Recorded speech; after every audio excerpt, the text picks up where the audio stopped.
Mengapa aktivis Kontras diteror air keras?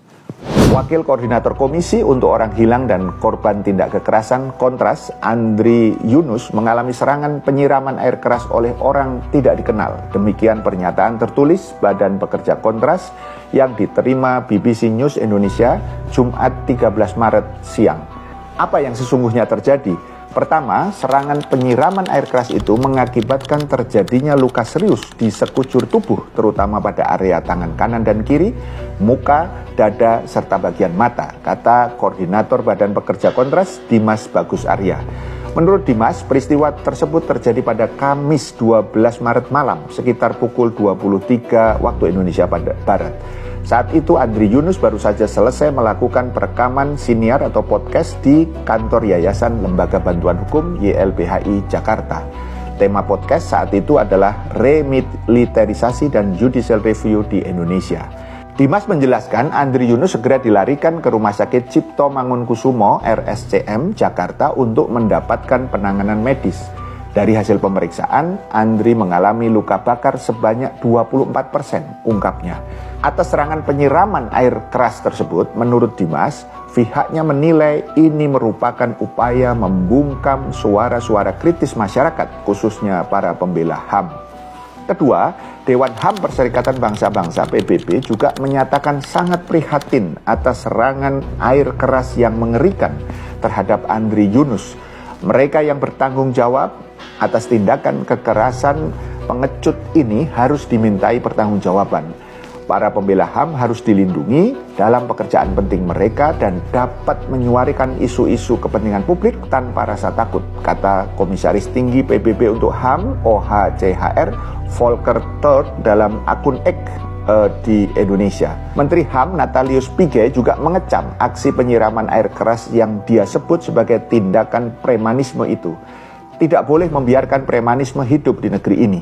Negeri ini adalah negara damai, aman, dan tidak boleh pernah melakukan kekerasan, apalagi menyiram air keras kepada seluruh rakyat Indonesia, kata Pigai di Komplek Istana Kepresidenan pada Jumat 13 Maret.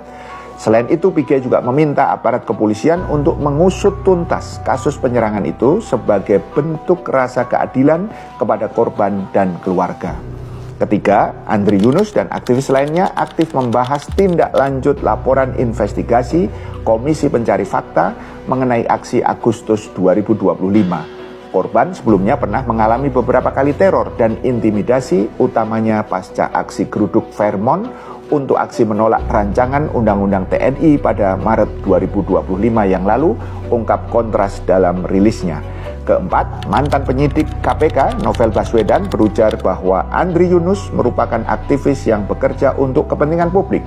Dia peduli dengan kondisi negara, dia peduli dengan ketidakadilan, katanya saat konferensi pers di gedung YLBHI Jakarta Pusat Jumat 13 Maret.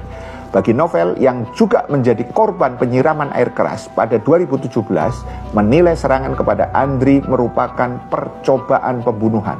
Pasalnya, berdasarkan rekaman CCTV di lokasi perkara yang sudah dia saksikan, terduga pelaku menyiram air keras langsung ke wajah Andri. Kalau ke muka, bisa bikin gagal napas dan kemungkinan meninggal, cetusnya. Begitu jahatnya pelaku dan saya kira ini kejahatan serius. Novel memandang aksi penyerangan ke Andri adalah kejahatan yang terorganisir. Ada simbol-simbol yang ditemukan di lapangan. Tentu bukan karena masalah pribadi dengan Andri, imbuhnya. Novel mendesak Presiden Prabowo memberikan atensi serius terhadap kasus ini supaya pelaku beserta aktor intelektualnya dapat ditangkap. Baginya, pengusutan secara menyeluruh adalah hal yang tidak bisa ditawar.